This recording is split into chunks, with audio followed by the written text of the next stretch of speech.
Alright guys, TacticalRab back again today. Hope you're all doing well and enjoying your day so far. And after plenty of drama the last few days with regard to the CDL servers, Envoy has come in defense of Dashy, and his idea is the fact that the servers seem to be a joke this year in the CDL, especially for Los Angeles Thieves. Every match they play has some sort of drama about the state of the servers. Does the CDL need to fix these up, or do we just go back to a LAN environment for next season entirely? Very much intrigued your thoughts in the comment section below. Hit the like button if you enjoy. Subscribe if you're new as always. I'd greatly appreciate it. Really up to the channel. Thank you very much indeed for doing that one. Crimsix apparently a GeoGuessr god, as well as putting on some great Call of Duty content last night. I mean, yeah, that round was pretty easy at the end. You guys can see what that building is there in the background. Should be easy enough to find. But I mean, yeah, plenty of storylines to dive into. Firstly, this from Zuma. This Friday, a new co-host on the flank. Who's it going to be? I saw some people theorizing it's me. That's not the case. It would be fun to do for sure. But time zones are just like, that's absolutely chalk, to be honest. It's like, I mean, yeah, I'm guessing it's going to be, my thoughts were, okay, it could be Enable, could be maybe Slacked, it could be Asim, actually, was another thought that I had, just because, I mean, he's kind of out for the rest of the season, seemingly on Los Angeles Guerrillas. Maybe that's a thing, so we'll see what happens there, but exciting scenes, regardless, for a show that's actually, I think, honestly, since Aix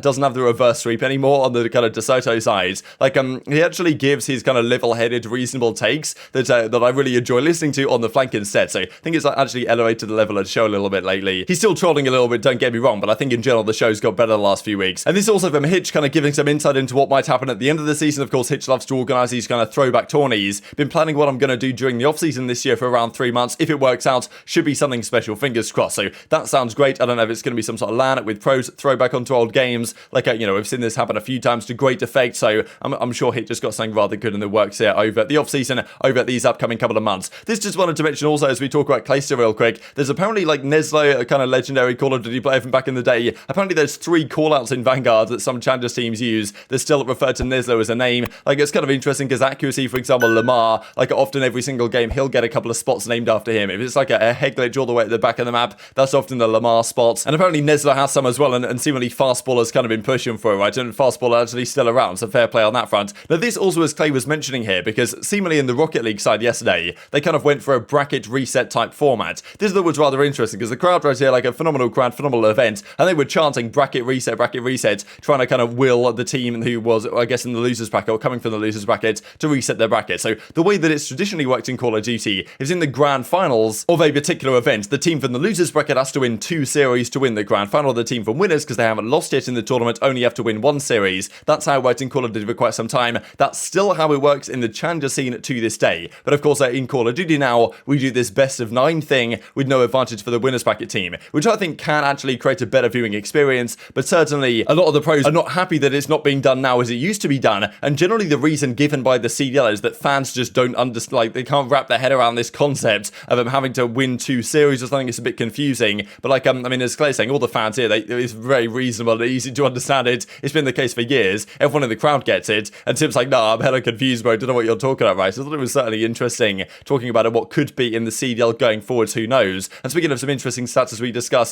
Boston Breach right here, teams are going to have to consider the beard to win ratio right here, because Los Angeles Guerrillas only 1 beard, Breach had 4 beards, and that's why, you know, they won more maps in this series. And the map wins per beard was actually better for LAG, but on the whole, Boston took the win on the end of the day. So Guerrillas certainly had better beard efficiency yesterday, but Boston just had too many beards. The numerical beard advantage was clear, so, you know, I don't know, teams are going to have to consider that one. But let's talk Los Angeles, well, Thieves, of course, who, well, beat Boston Breach very recently indeed, and they've done that twice in a row now. Both times Thieves have played Breach, they've destroyed them 3-0, fastest series we've seen so far this year. Nero says, got packet burst, all of the first map wasn't ideal at all. So this is kind of the key talking point as of late coming out of this weekend, that many series, generally involving Thieves based in Los Angeles, have very questionable situations with the players in terms of server discussions. And it's not just actually this team specifically, it's also Dashy talked about the Paris series, that because those players were spread out, that was a big issue. Last year, everyone talked about the kind of Florida team as well, because they had the Bermuda Triangle, where they had players like in about 3 or 4 different states, and that meant that whenever you'd play Florida online, the server advantage would generally just be sitting on top of one of those players, and therefore, like, you know, someone on Florida was absolutely frying you pretty much any time you played them. So there's all this talk about online the last couple of seasons, and for whatever reason, Breach versus Thieves, the server they play on, seems to give a significant advantage to Thieves, right? I think the Thieves guys have noticed it, the Boston guys have certainly noticed it. I do feel like, to a degree, that because Boston got 3-0'd the first time they played on that server, and there was all this talk about 70 ping, and, you know, yes, the CDL theoretically has a tool that can correct for that, but no one's really sure, like, how well it actually works. And I do think that for the second series, that kind of got in their head a little bit. probably they lost one gunfight at the start of the game. We're like, okay, here we go again on this classic server. Now, last night, Gravity and the Paris guys played against Los Angeles Thieves to a kind of similar result. The fakest COD I've ever played right there, he says. And then as Envoy says, server's a dog, but what one do you want to play on, right? Who knows, bro? There's no other option, he says. So this really is the key point. Like, Envoy agrees with what Dashy was saying a couple of days ago. The servers are terrible, and seemingly they tend to favor Thieves sometimes in these kind of matchups, right? Gravity, like, the Paris guys are all spread out, as you guys were letting me know. And even as Gravity says, okay, the servers are terrible, like, the server we're playing on is awful, but we don't even have a better option to play on between, I guess, where the Paris guys are generally on the eastish coast, and then, of course, Thieves on the west coast. Like, there's no better server than to play on kind of what he confirmed yesterday was the Dallas server, right? We'll look at this kind of a tweet here in a second, but he said they're actually playing on the Dallas server last night, which is tough to say really whose advantage that should be too, because, of course, I mean, Thieves are in Los Angeles, that's quite a way away from Dallas as well, and of course, the Paris guys are spread out a fair bit, and I'm pretty sure Jimbo's up in Canada as well still, because Paris obviously don't want to pay any money to get him into the US, so having one of your SMGs playing at Canada on, I'm sure, terrible ping is like, is just a recipe for disaster, to be honest. So that's what's going on the Gravity side, and even like, well, as Sasha says, need a LAN league or just events badly. So this is the kind of key question here, right? Is it possible the CDL disregard or effectively discard like the way the league is run this year? I think the way the league is run theoretically is rather good from a viewer perspective if there was just more events. I'm really frustrated we don't have a 5th major this season. That would have been the cherry on the top of the, icing on the cake of what has been generally a relatively well-organized situation if there was just less breaks and another major, right? I think the actual way it's done this year hasn't been too bad,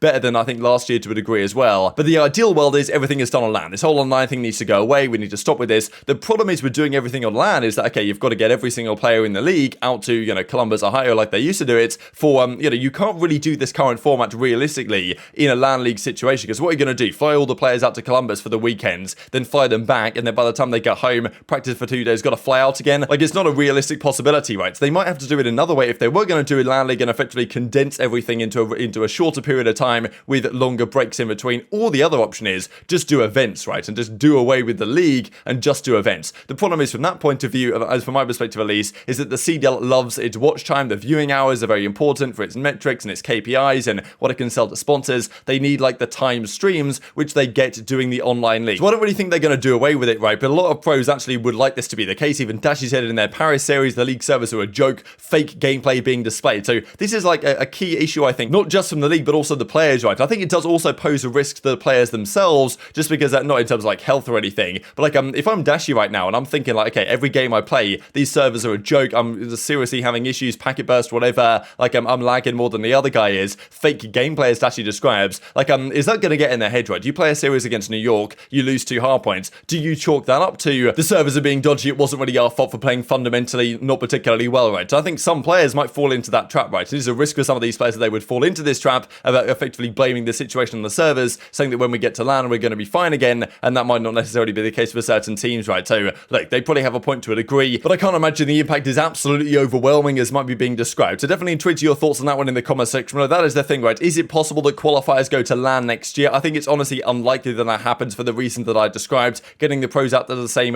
situation is going to be difficult to do indeed. But this is the TacticalRab Academy says, right? Is it possible just do tournaments? They were going to do this in year 1, or like, I mean, look, they weren't really going to do this in year 1. They were going to try and fly around the world and play league matches in front of a crowd for a weekend in one random city around the world with no winner at the end of the day. But kind of year 1 that they did have the home series idea where every couple of weeks effectively they had a tournament that unfortunately ended up going online, but only 8 teams attended. Like, if you had a home series type thing, but with all 12 teams there happening like every 2 weeks, like, and no tournament and no like online matches at all, like, that would be quite something, right? It would be actually possible to do, but it might not be good for their viewer metrics and this type of stuff, even though it might make a much better format. I love the Formula 1 style format where the season runs for about 10 months or so. You get about 2 months off season, but every, like, effectively the season goes for 10 months, and every 2 weeks and sometimes every back-to-back weekends you go to a different venue and have a 3-day weekends where there is a winner, then you pack up shop, go to the next venue 2 weekends later, and then do it all over again. That is a phenomenal format, and you dish out all the points on every single weekend rather than having these kind of league matches, which can be frustrating. So that is an option to get away from the online stuff and go down a different route, but as I've described, I don't really think they're going to make that happen, to be honest. Even Doug gives some ideas, right here. I'd love to see a COD League run a tournament structured like this, 12 teams, 4 groups of 3, so there's ways to do it, right, to get rid of the online stuff entirely and get rid of the league play stuff and just do tournaments in formats like this, kind of like Modern Warfare, but just pack a punch to actually be a good season structure. A couple of things to mention as we close out the video. First from JP Crows, just giving some credit to Paul X, right? I think like this guy so far this season when he joined London and since he's joined New York as well has had so much impact, so consistent as well. Even when they lost their Search and Destroy yesterday, he had like 11 kills, 11 in 6 or 11 in 7 or something. On Bakaji, he's just so good. Like even as JB Crow says, you guys need to improve your PC jets because this guy just has the god POV right now. So great to hear from Paul X, right? Because he keeps getting brought into difficult situations and turns these teams around. This also from Capsule because him and Broly right now, they're down there in challenges. Scrub is like, okay, who you guys are playing to go 45 and 30 and 51 in 23? I'm guessing this is a Bakaji hard point. There's probably no other way to look at it. This also in Brian's stats to mention real quick, because of course Crimsix and Scub had a series that they played yesterday. These are the most top 3 placings in their careers. This also counts homestands during Modern Warfare as we discussed. This is from Black Ops 2 to the present day, the most top 3 placements of any players. Crimsix is far and away above with 61 top 3s, Scub 47. I mean, this is honestly is kind of interesting because Crimsix and Clayster, like I'm pretty sure when they were on like Dallas Empire in Modern Warfare, they never didn't make a championship Sunday, so they were always top 4 or better, which is pretty impressive. Formal and Karma are tied right here. Like I guess that's